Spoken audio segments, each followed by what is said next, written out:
What's going on, you guys? Every day gets a little bit closer to release.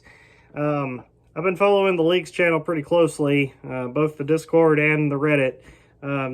I just know that any day now the tracks will drop. But in the meantime, the album might drop before I even get this video completely uploaded. I hope. But as of right now, we do have snippets of every single one of the songs. So I'm not going to sit here and act like I know exactly what I'm going to be expecting or anything. I just have some predictions that I can get off from the snippets that I've heard of every single song on the deluxe edition. So I just wanted to go ahead and talk about what I think based upon hearing a little bit of every single song. Of course, the 7 that we already have are on here, with How Far as well. What I'm getting from this, though, after previewing the tracks a few times, it's gonna be like a banger. It's gonna be a banger album. It sounds like, to me, at first listen through of some of these, and my opinion's probably gonna completely change once I actually get the album and listen to the whole thing multiple times. But it sounds like, to me, they took the criticisms of Humans, like, to heart. And it's almost like they tried to do Humans again, except better. That's kind of what I'm getting from this thing, because there's a lot of really danceable, really electronic, really upbeat tracks on this thing. That seems to be the majority. And the more lower key ones seem to have more of like this kind of like old school hip hop feel. Like whenever I listen to the preview for Dead Butterflies, featuring Kano from White Flag, actually, I love this song. I wasn't even really excited for this track based upon like the features and stuff like that, Dead Butterflies, but now that I've heard this snippet, it just sounds so emotional. Kind of old school hip hop kind of feel, like a old R&B kind of song almost.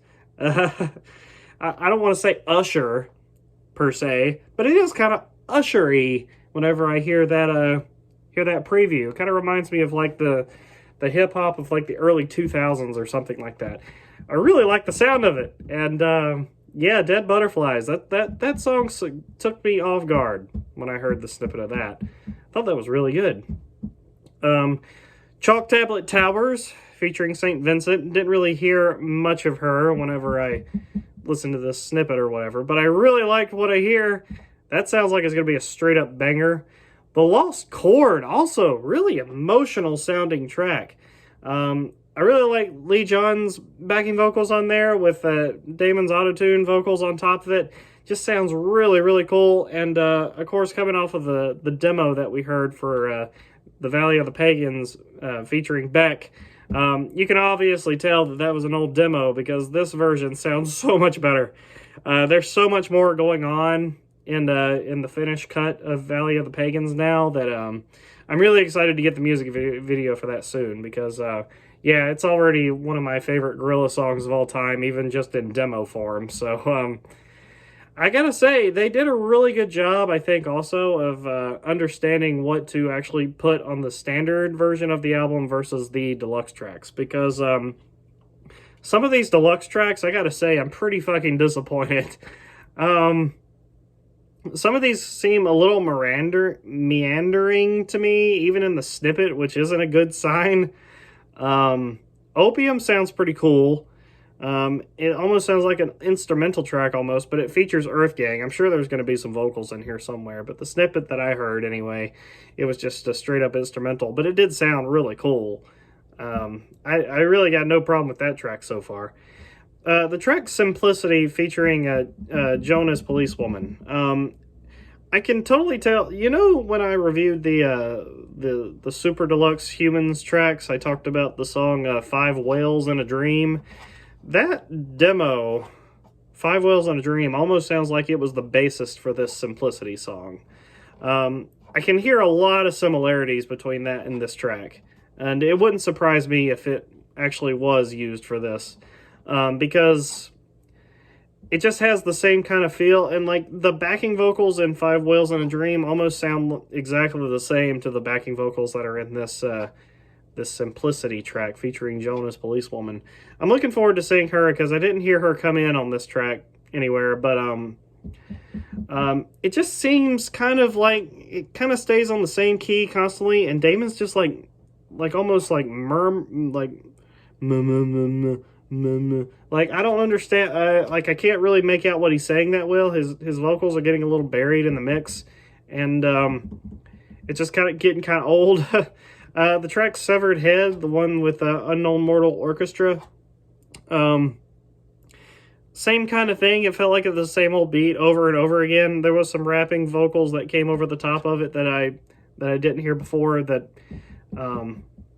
they were okay. That I liked them fine. I didn't have a problem with them. But I don't know. I do hope that there's a little bit more variety on these two tracks when we actually hear the full song.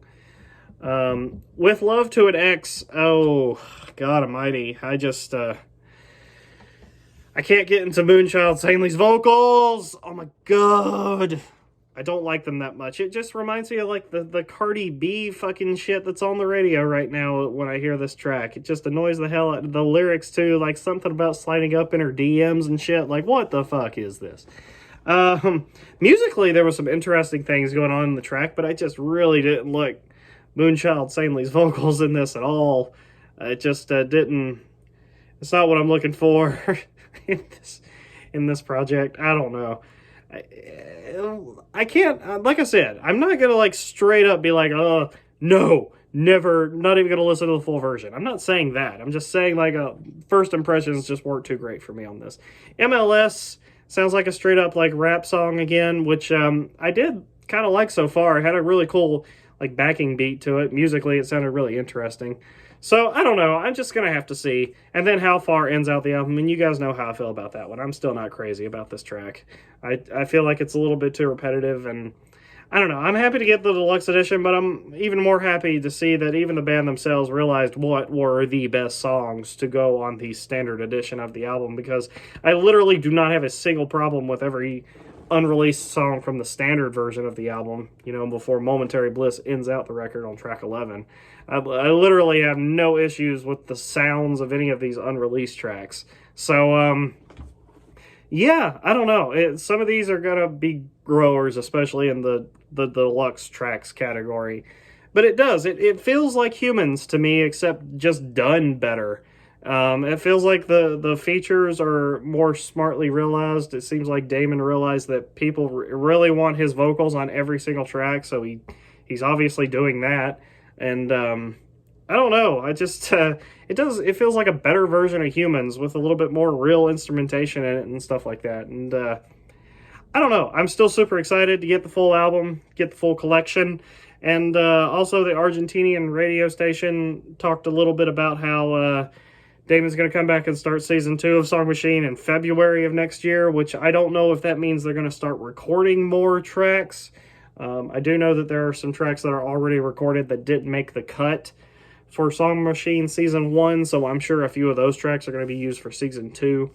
So I don't know if that means that they're going to start dropping music videos again in February, or if that means they're going to start recording more, but either way, it seems like Damon wants to keep on doing seasons of this, and this is how we're going to be getting our Gorillaz from now on. I talked in a previous video about how I think I feel about this, and I don't know. I do miss the idea of a concept, but I also like the fact that I'm not going to have to wait 5-6 years between Gorillaz releases, if this is really his plan.